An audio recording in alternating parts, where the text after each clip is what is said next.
His smile crumbled, revealing the abyss he himself had dug. And me? I just watched, in silence, the sandcastle collapse, grateful I was no longer trapped in its ruins. Years of sacrifice, of veiled humiliation, culminated in this exact moment.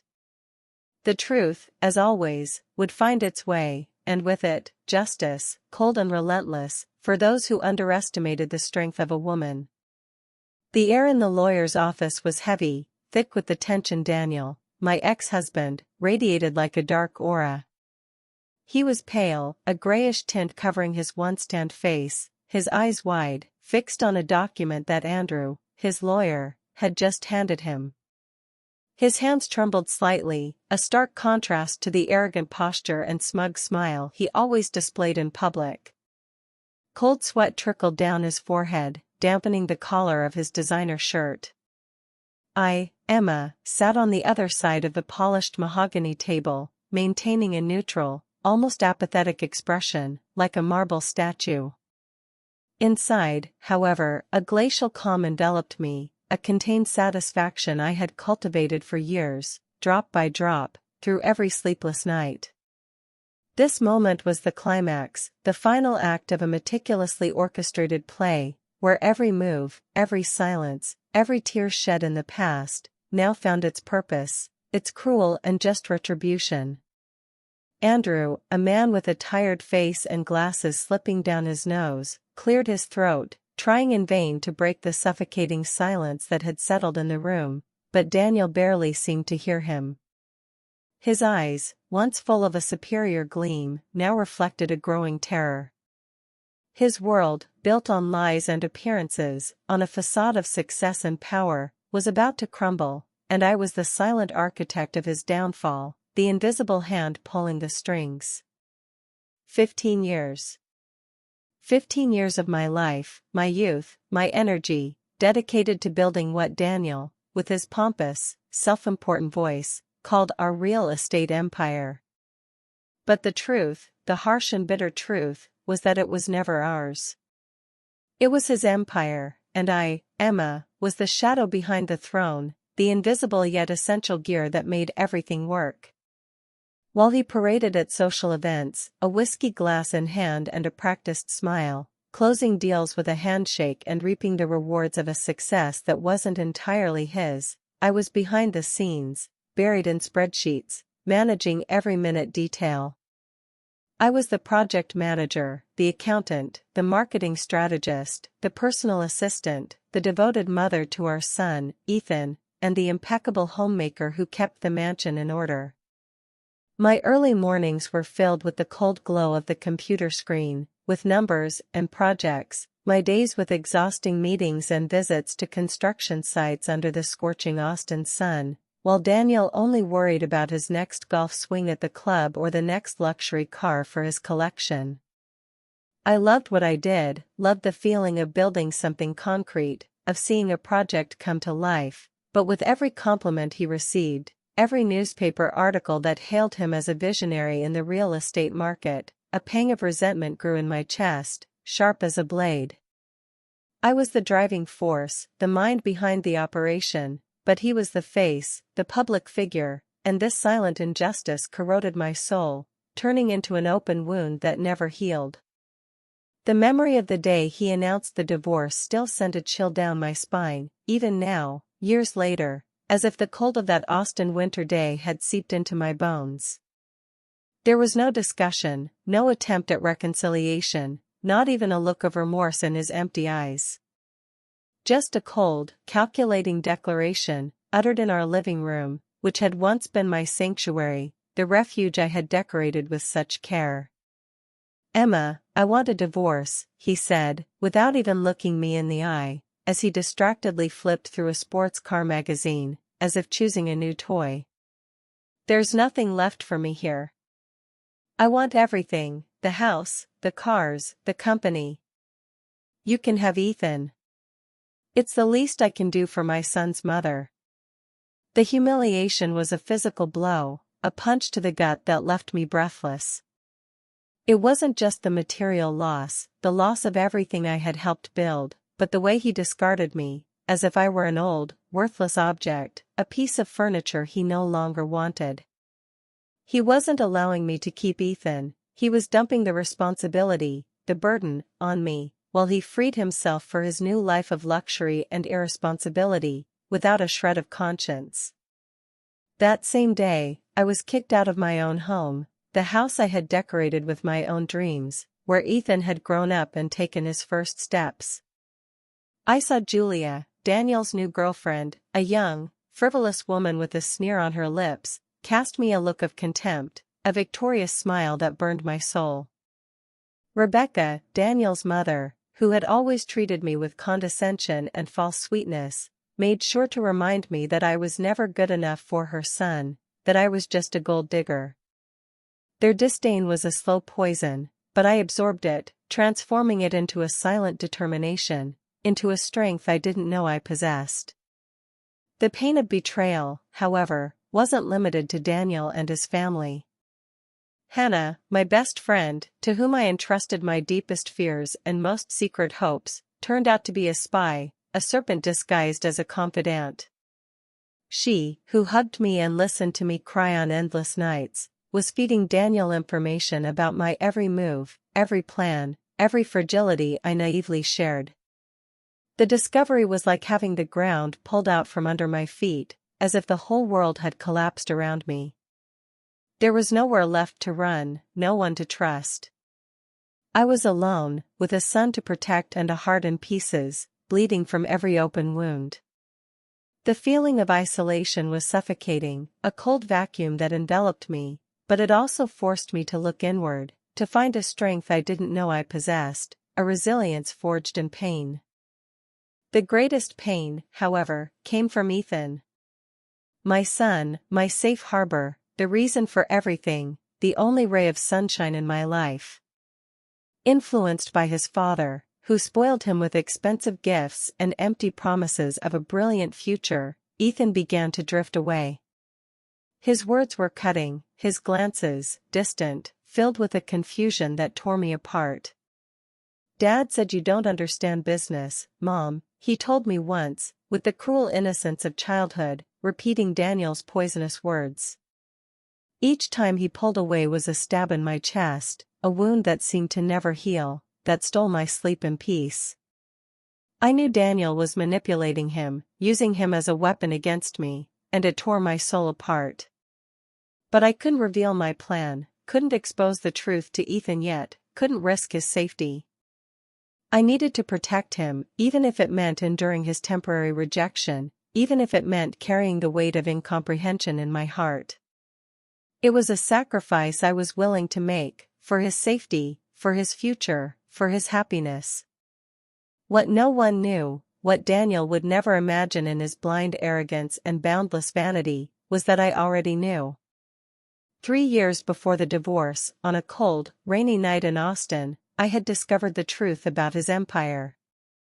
One night, while Daniel slept soundly after another party fueled by champagne and false compliments, I was working on some company documents, trying to organize the chaos he left behind. A digital file, poorly hidden in a secondary folder on his computer, caught my attention. Curiosity, or perhaps intuition, led me to open it. What I found was a tangle of debts, undeclared mortgages, bank loans with exorbitant interest rates, and irresponsible spending that far exceeded the company's actual revenue. The empire was a facade, a house of cards about to collapse at the slightest breath of wind. In that moment, initial despair gave way to a cold determination, a clarity of purpose that surprised me. I was not a passive victim. I was a strategist. I began to prepare silently, moving my own money, what I had saved over the years with my hard work and personal investments, into separate accounts, creating a secure emergency fund for Ethan. I documented every suspicious transaction, every hidden debt, every blatant lie from Daniel. I was building my own trap, a perfect trap, woven with patience and intelligence, and Daniel, in his blindness and presumption, was about to fall into it, without even suspecting. The lawyer, Sarah, a woman with piercing eyes and an impeccable demeanor, listened to Emma with a seriousness that bordered on distrust, seated in her dark leather chair in her office overlooking busy Congress Avenue in Austin. At the beginning of that first meeting, Sarah seemed to see just another woman torn apart by a cruel divorce, a victim seeking justice, but without a clear plan, her soul in tatters. Her eyes, accustomed to seeing pain and fragility, expected tears and laments. Emma, however, was no ordinary victim. With a calm, firm voice that seemed to come from a place of deep resilience, she unraveled her plan, detailing every step, every discovery, every humiliation she had endured and transformed into strategy. Sarah, who initially showed an air of pity, watched her eyes widen as Emma revealed the depth of Daniel's fraud and the meticulousness of her own preparation. It was like watching a chess game being set up, each move calculated with surgical precision. "I don't want to fight for the assets, Sarah," Emma declared, with a conviction that surprised the lawyer, making her lean slightly forward.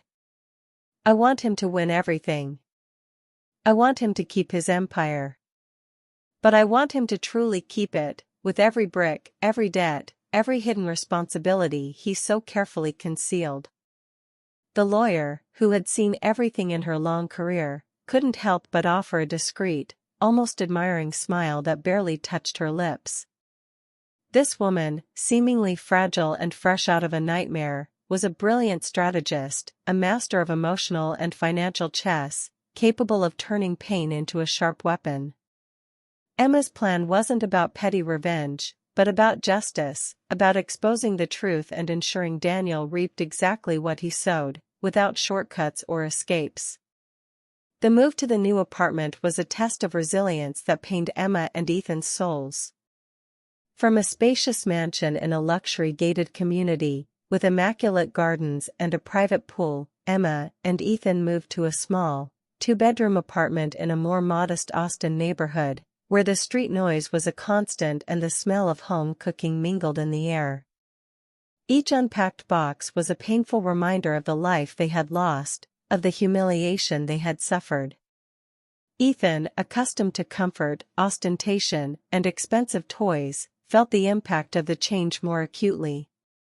His eyes, once full of childish sparkle and curiosity, now carried a shadow of confusion and sadness, and he asked constantly when they would return to the big house. Emma, however, maintained the facade of a defeated woman, without ambition, as if the move was the final proof of her ruin, of her inability to get back on her feet. She knew that every detail, every sacrifice, every tear she swallowed in silence, was part of her act, essential for the success of her plan. It was imperative that Daniel and everyone around him believed in her defeat, in her inability to rise again. She decorated the small space simply, but with the care of someone building a new home, a sanctuary of new beginnings.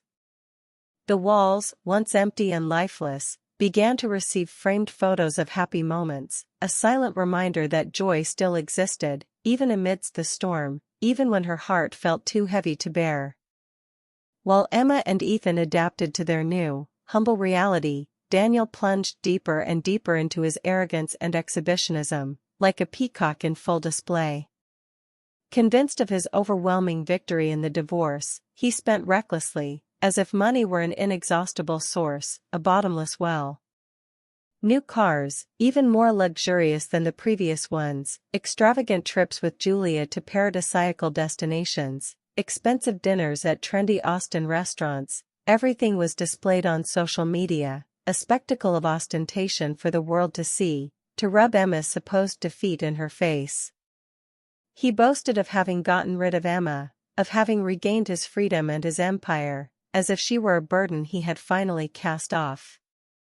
Every post, every news item about his new ventures, which Emma knew were just facades for more debt and empty promises, was a dagger in her heart, but also a valuable piece in her puzzle, irrefutable proof of his irresponsibility. She observed and documented everything, every unnecessary expense, every new debt incurred, every empty promise, every lie he told himself and others. Sarah had instructed Emma to keep a detailed record, For Daniel's arrogance would be his own undoing, the rope he himself would weave for his neck. Each day, he dug deeper into the hole he was in, unaware that Emma was not just watching, but also paving the way for his fall, with a patience that bordered on terrifying. Ethan, despite his father's constant influence, who bombarded him with gifts and promises, was not blind. Gradually, inconsistencies began to emerge, like cracks in a poorly painted wall. Daniel promised expensive trips and gifts, but there was always an excuse to postpone or cancel, an unexpected financial emergency. The money, which seemed so abundant on social media and in his father's stories, did not translate into real stability, into security. Ethan began to notice the tension in his father's phone calls, Rebecca's worried glances, the whispered arguments about cash flow problems and risky investments. One day, he approached Emma, his eyes teary, his voice small and full of doubt. "Mom, Dad said everything's fine, that he's the richest man in Austin, but I heard him talking on the phone about money, about debts. Is he lying to me?" Ethan's question was both a relief and a pain. It was proof that he was beginning to see the truth, to question the facade, but also confirmation that Daniel's lies were deeply affecting him, stealing his innocence. Emma hugged him tight, feeling his small body tremble in her arms, the scent of childhood she loved so much. "Ethan, my love, Dad has many problems he doesn't tell you about. But I promise everything will be okay. You need to trust me, okay? And wait a little longer, just a little longer." She couldn't reveal everything yet, couldn't expose his father's cruelty to her son, but the seed of doubt had been planted in her son's heart, and that was a crucial step, a small ray of hope amidst the darkness. The legal trap, carefully crafted by Sarah with a surgeon's precision, was ready. In one of the meetings to finalize the divorce terms, in a cold, impersonal room at the courthouse, Emma's lawyer attached an addendum to the main agreement. This addendum, written in complex legal language full of technical terms, detailed all the financial responsibilities linked to the assets Daniel was winning, the unpaid mortgages, the bank loans with abusive interest, the debts to suppliers threatening to sue, the overdue taxes accumulating daily fines. It was an exhaustive list, a faithful mirror of the true and catastrophic financial situation of Daniel's empire. Daniel's lawyer, Andrew, a man more concerned with closing the case quickly and collecting his fees than with protecting his client's interests, tried to suggest an independent financial audit. "Daniel, it's prudent that we do a complete audit before signing," he advised, with a cautious tone and a bad premonition. But Daniel, in his haste and blind arrogance, laughed at the suggestion, a shrill laugh that echoed in the room. "Audit? What for, Andrew? I already know what I'm getting." "Emma has nothing, Andrew. She's a poor thing, a woman without ambition. Just sign it, I want to get rid of her once and for all and move on with my real life." He signed a waiver, declaring that he didn't need an audit and that he assumed full and unrestricted responsibility for all debts and financial obligations associated with the assets. The pen slid across the paper, sealing his fate with his own hand, with the dark ink that stained his future. The night before the final day in court, Emma's phone vibrated with an unexpected message. It was from Daniel. "Emma, thanks for not making things ugly. I'm glad we reached an amicable agreement. Now I can move on with my life, without burdens." A bitter, victorious smile played on Emma's lips, illuminating her face in the dim light of the room. He had no idea. He was thanking her for paving the way for his own ruin, for building the bridge to his abyss.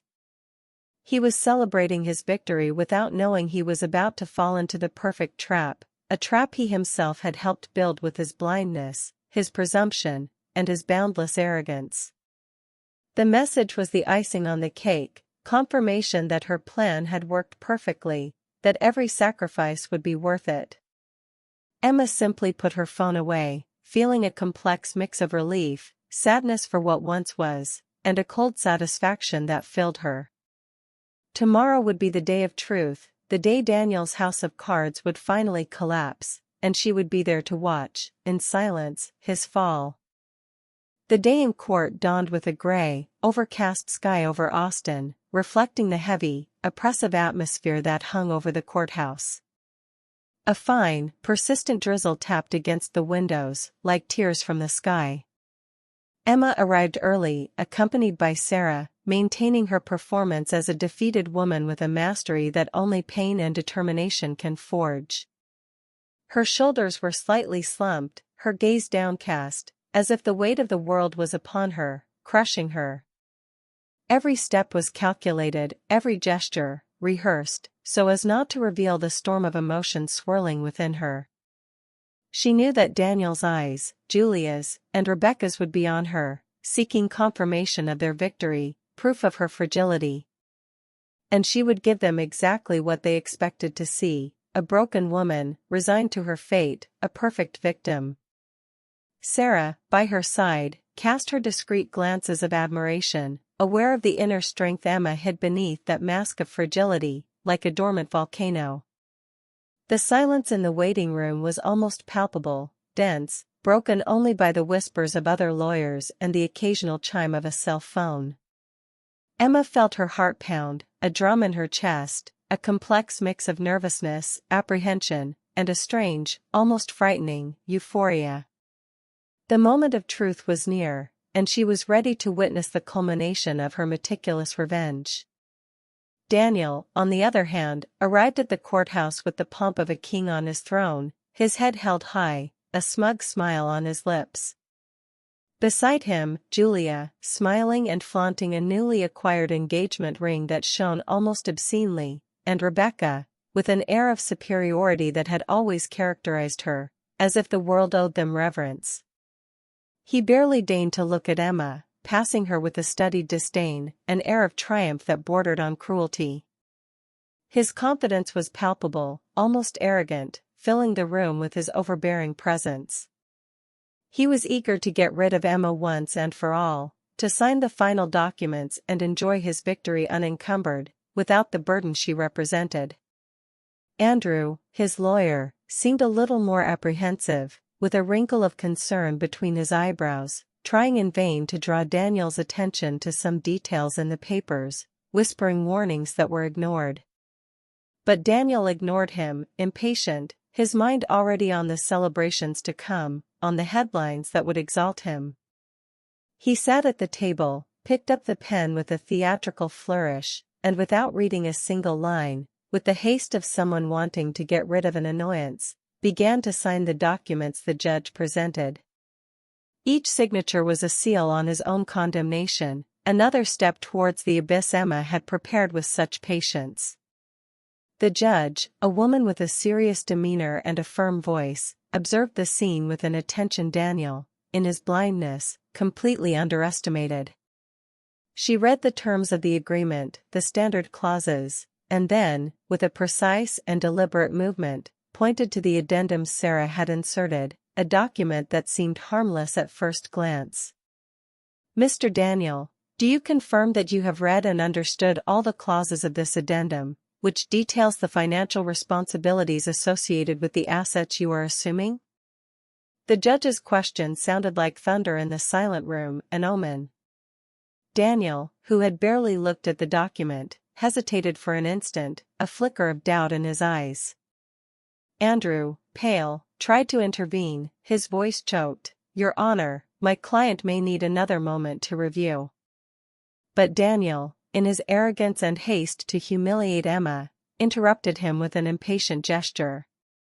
"Yes, Your Honor. Everything understood. There's nothing Ms. Emma could have hidden from me. She's incapable of such cunning."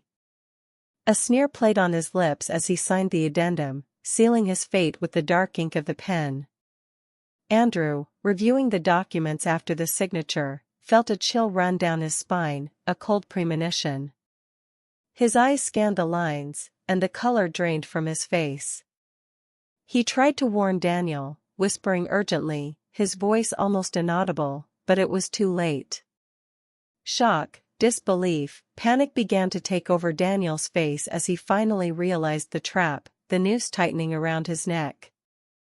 Daniel's face contorted into a mask of indescribable horror, his wide eyes reflecting the terror that invaded him. What? Debts?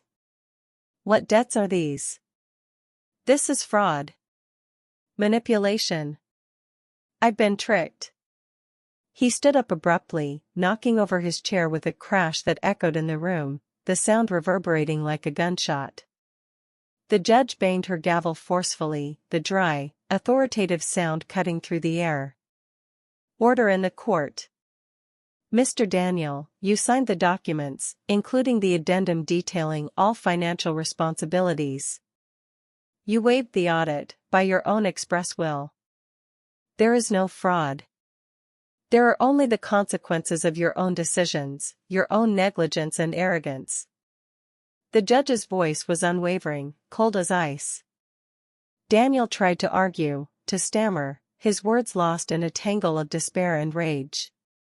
He looked at Emma, his eyes full of hatred and incomprehension, as if she were the personification of all his demons. She, in turn, remained calm, a slight, almost imperceptible smile appearing on her lips, a glint of triumph in her eyes. The marriage was dissolved. Daniel had won the empire, but with it, a mountain of debt that would crush him, that would drown him in a sea of ruin. As she left the courthouse, Emma paused for a moment, turning to Daniel, who was still in shock, supported by a visibly dismayed and embarrassed Andrew. You got exactly what you asked for, Daniel, she said, her voice low, but laden with an authority and coldness he had never heard before. Everything is yours. Enjoy your empire. Emma's words were like a final blow, a dagger plunged into his soul. Julia, who until then had observed the scene with a confused expression and growing discomfort, finally understood the extent of the disaster. The engagement ring on her finger suddenly seemed heavy, worthless, a fake jewel in a ruined future. She looked at Daniel, at the man who promised a future of luxury and who was now drowned in debt, a bankrupt and humiliated man. Without a word, without a goodbye, she turned her back and hurried out of the courthouse, the sound of her heels echoing in the hallway, leaving him alone in his ruin. Rebecca, her face contorted in fury and shame, also walked away, unable to bear the public humiliation, the scandal that would fall upon the family. Daniel was alone, his empire crumbling before his eyes, and Emma's revenge was consummated, sweeter and more complete than she had ever imagined.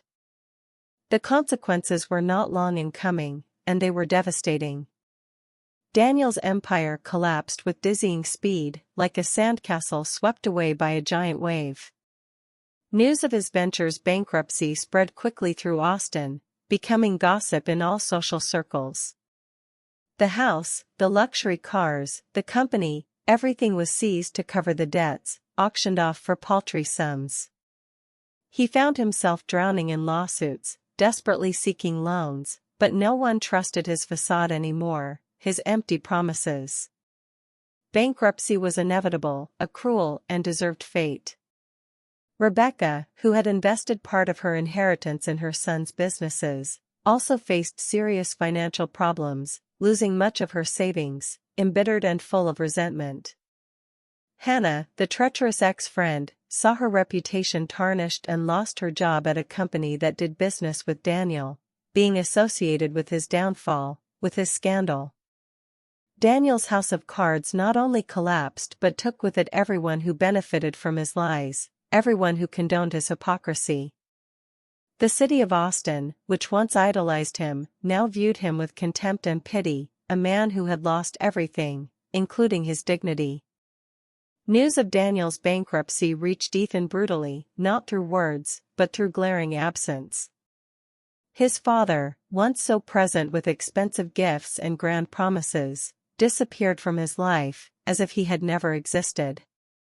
Calls dwindled until they ceased completely, excuses became more threadbare, and the luxury he flaunted evaporated like smoke, leaving behind only the bitter smell of disillusionment.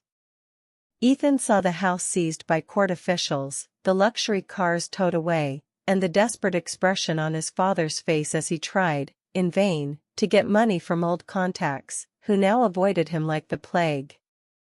The facade crumbled, and with it, the idealized image Ethan had of Daniel, revealing a weak and dishonest man. It was then that he remembered Emma's words, her plea to trust her, to wait. The truth, once veiled by lies and manipulations, was now crystal clear, painful and, paradoxically, liberating. He ran into his mother's arms, tears streaming down his face, not from sadness over material loss, but from relief and a profound understanding that matured his young heart. "Mom, I'm sorry," he whispered, his voice choked with emotion, his face buried in her shoulder. "I didn't understand. I should have trusted you from the beginning." "Dad, he's not who I thought he was." Emma hugged him tight, feeling the warmth of her son's body, the familiar scent of his hair, the tremor of his small frame. That hug was the greatest reward, the validation of all her effort and sacrifice.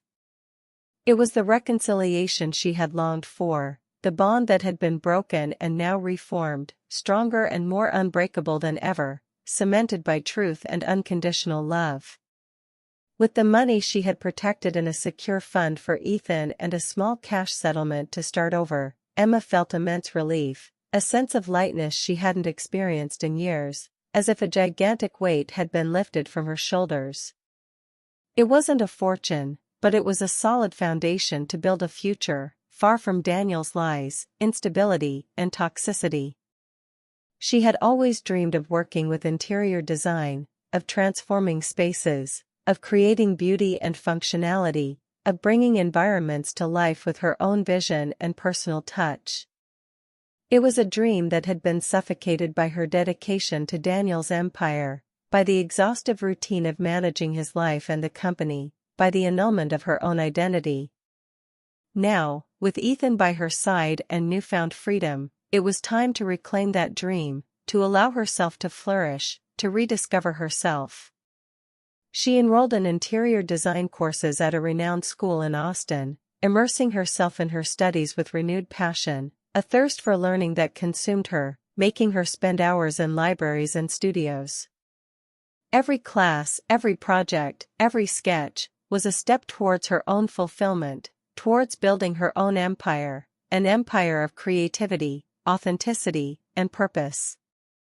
She spent hours researching trends, colors, textures, materials, feeling alive as never before, rediscovering the woman who had been lost amidst the shadows of a failed marriage.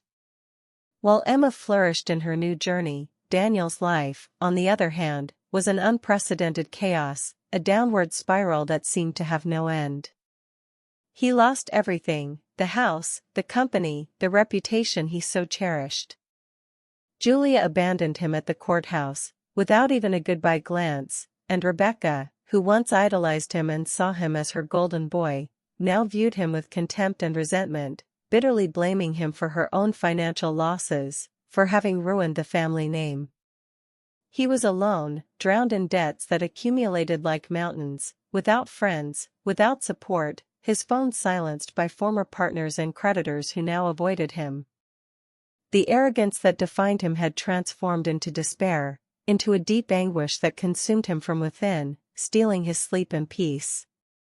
He tried everything, borrowing money from old associates, selling what remained of his assets, but doors closed everywhere. People turned their faces away when they saw him.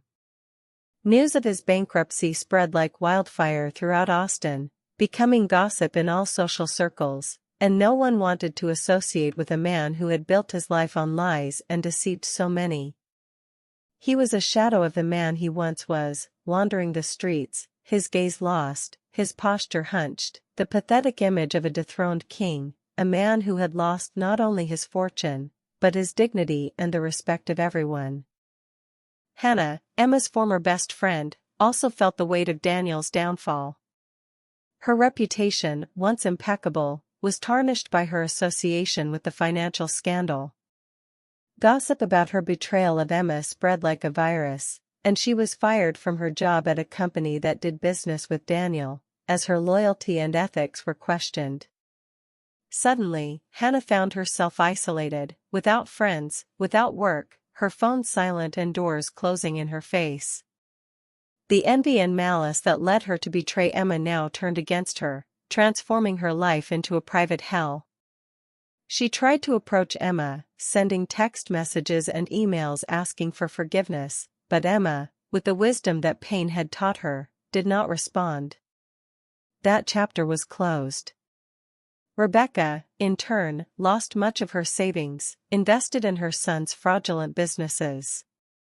The mansion she loved so much had to be sold, and she found herself forced to move to a modest apartment, living on what little she had left. The life of luxury and ostentation she so cherished crumbled, and she began to live in a constant state of bitterness and resentment, blaming everyone but herself or her son for her misfortune.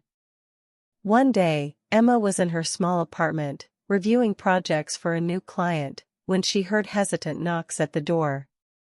Opening it, she found Daniel. He was unrecognizable.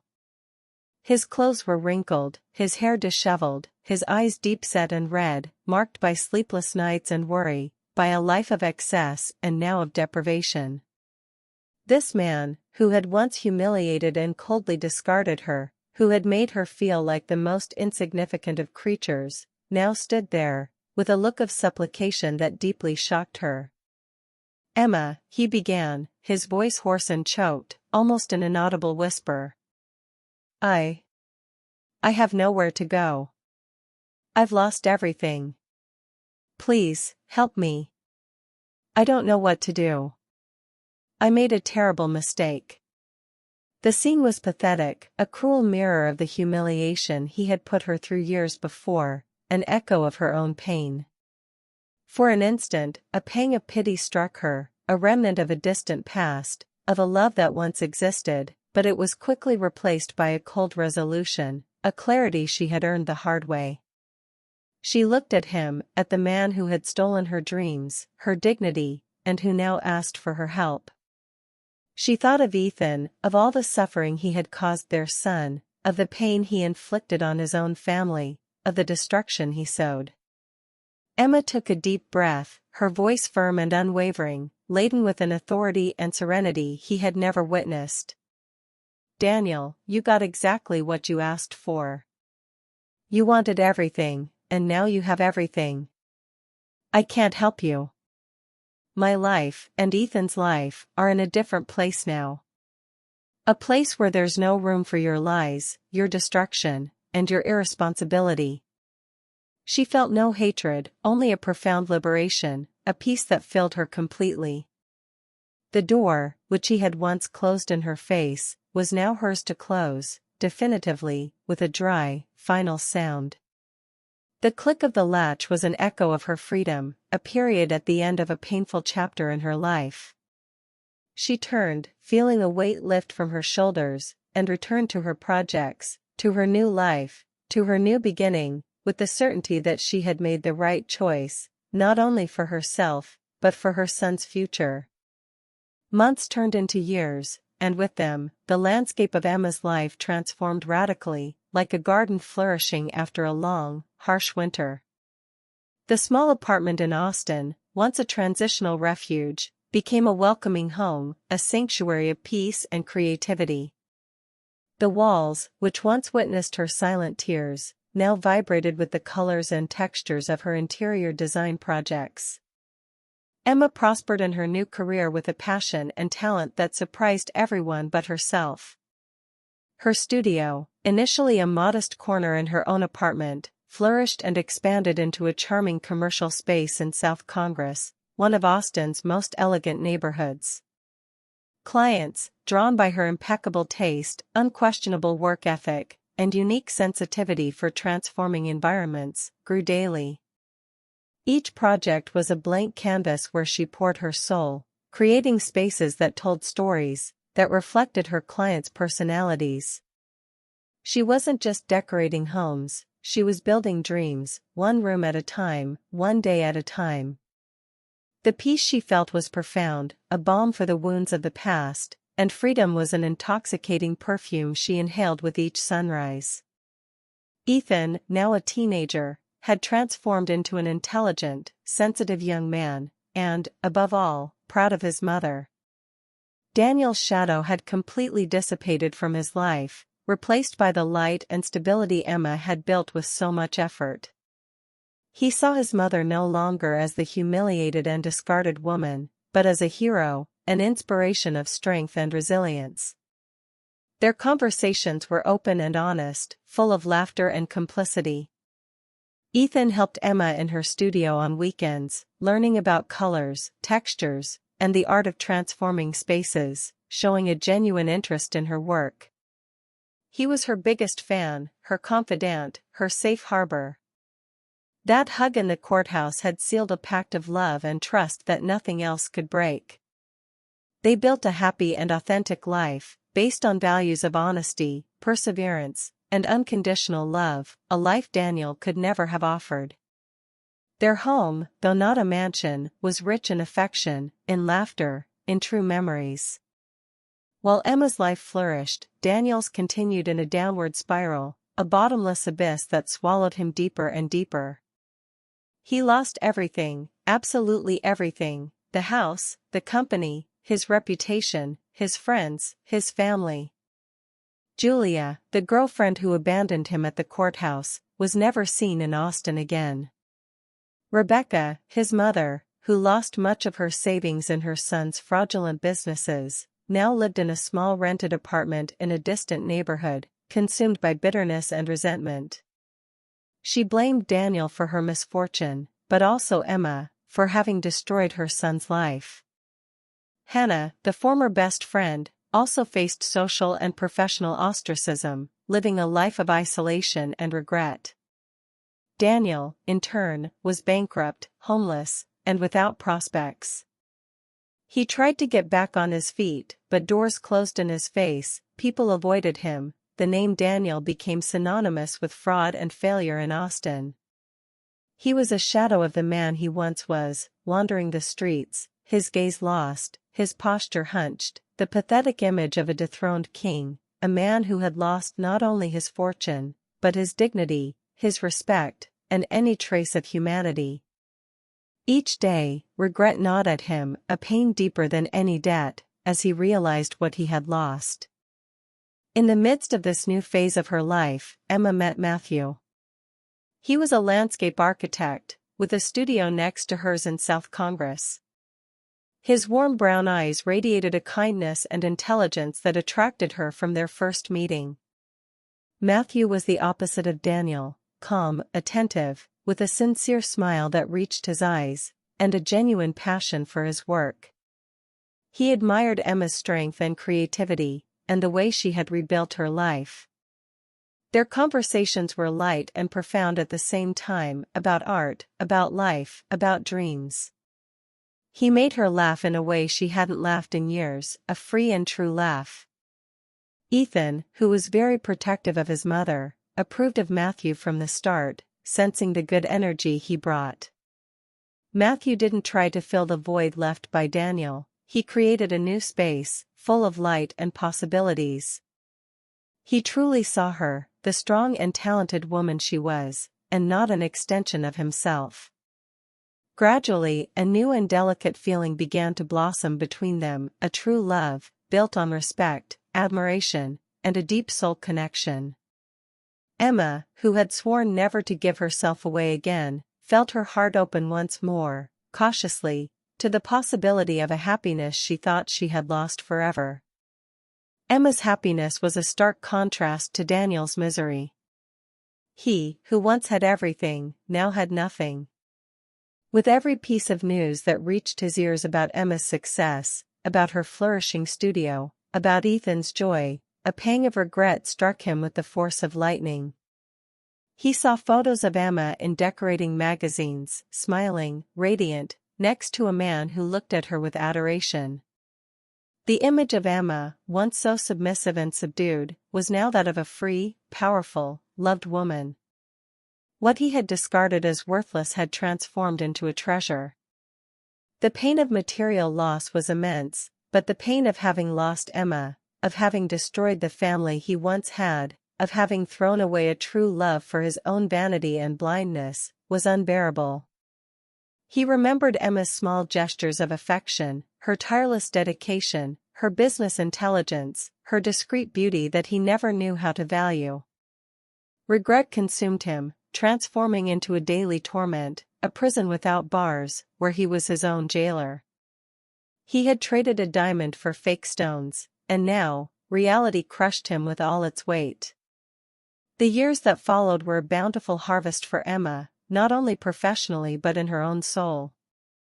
Her interior design studio, Emma Interiors, became a benchmark in Austin, synonymous with good taste, innovation, and a personal touch that transformed environments into true homes. She was no longer Daniel's shadow, she was a woman in full bloom, a respected businesswoman, an artist at her core. With each completed project, each satisfied client, Emma felt a validation that no money could buy. She saw her reflection in Ethan's eyes, who admired her with palpable pride, and in Matthew's gentle smile, who supported her every step of the way.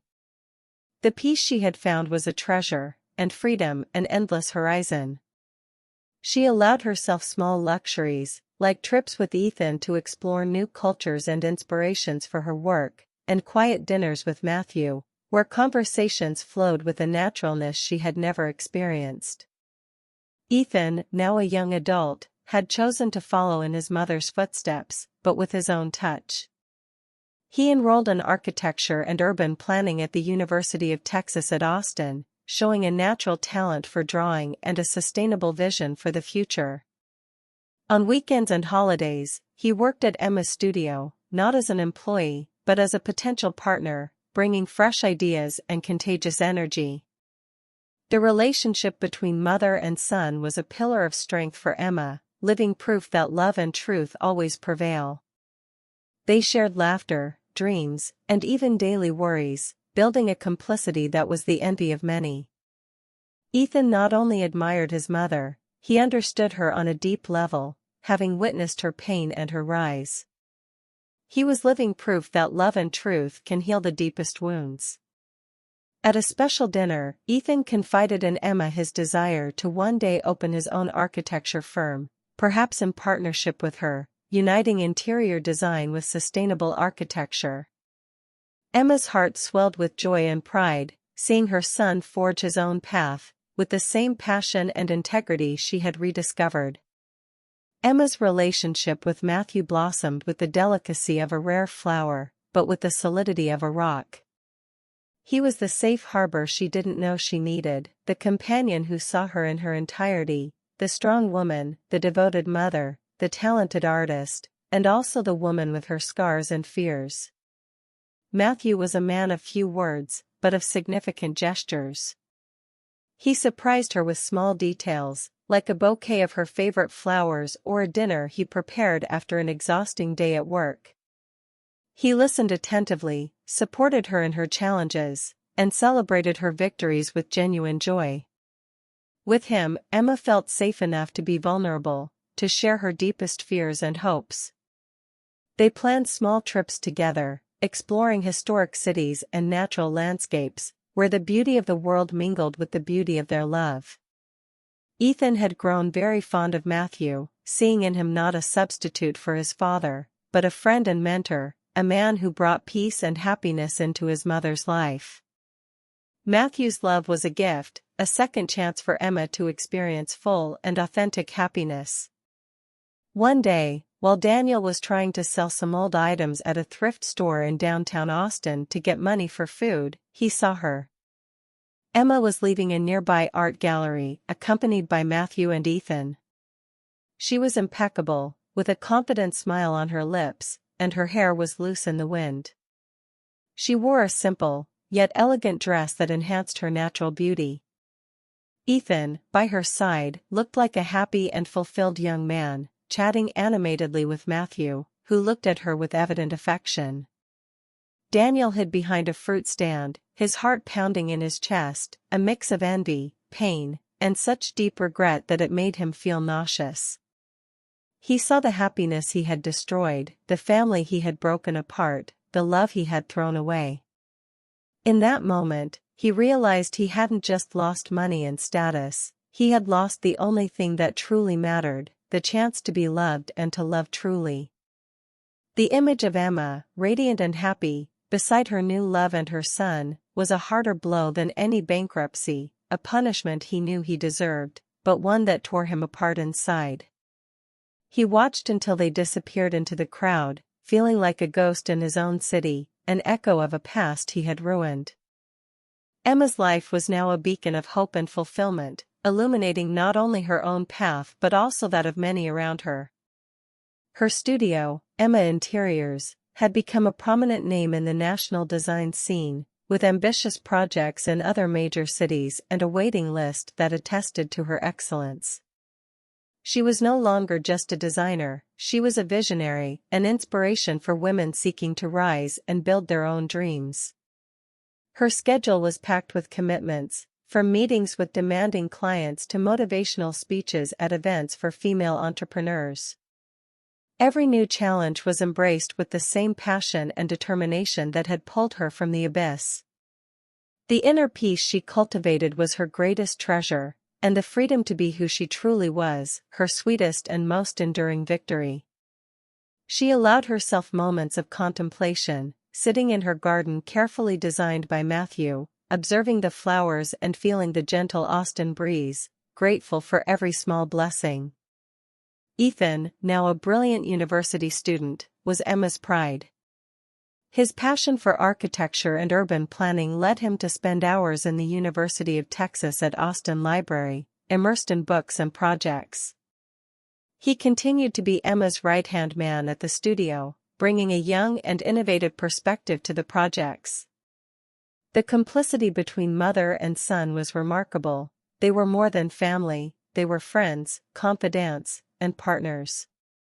Ethan not only admired his mother, he understood her on a deep level, having witnessed her pain and her ascent.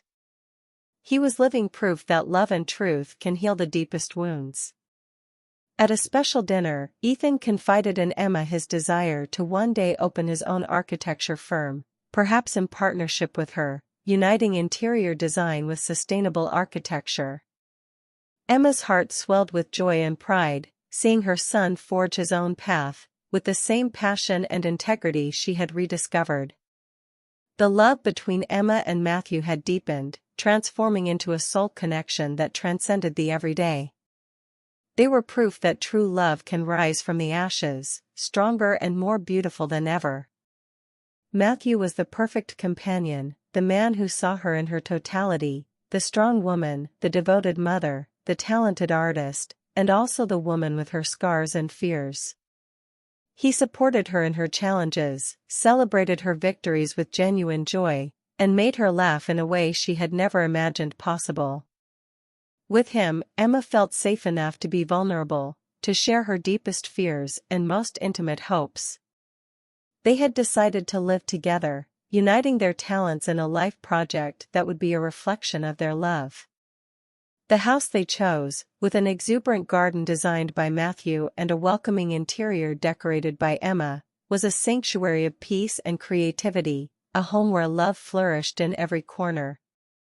Matthew's love was a gift, a second chance for Emma to experience full and authentic happiness, a mature love, built on the solid foundation of friendship, mutual respect, and admiration. While Emma's life filled with light and purpose, Daniel's plunged into an increasingly dense and desperate darkness, a bottomless abyss that swallowed him mercilessly. He had lost everything, and now, with every piece of news about Emma's success, every photo of her in decorating magazines or at social events, his regret transformed into an excruciating torment, a daily torture that consumed him from within. He saw her smiling, radiant, next to Matthew, a man who looked at her with an adoration he had never been able to offer, a love he had never understood. The image of Emma, once so submissive and subdued, was now that of a free, powerful, loved woman, a phoenix reborn from the ashes, stronger and more beautiful than ever. What he had discarded as worthless had transformed into a treasure, and he was the fool who had thrown it away for his own vanity and blindness.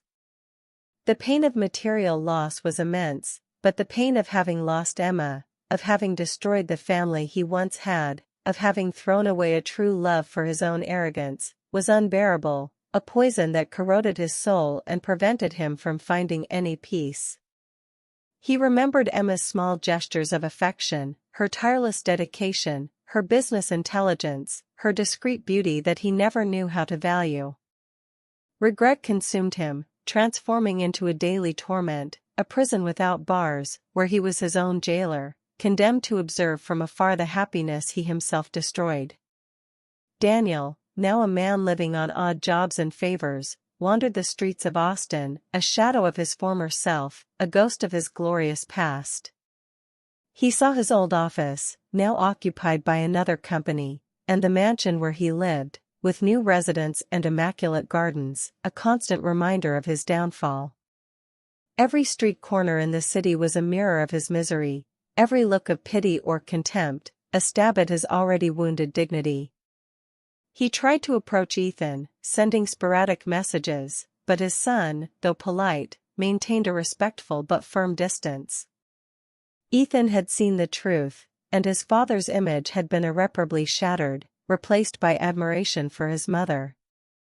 Daniel, in his moments of lucidity, realized he had traded a diamond for fake stones, and now, reality crushed him with all its weight.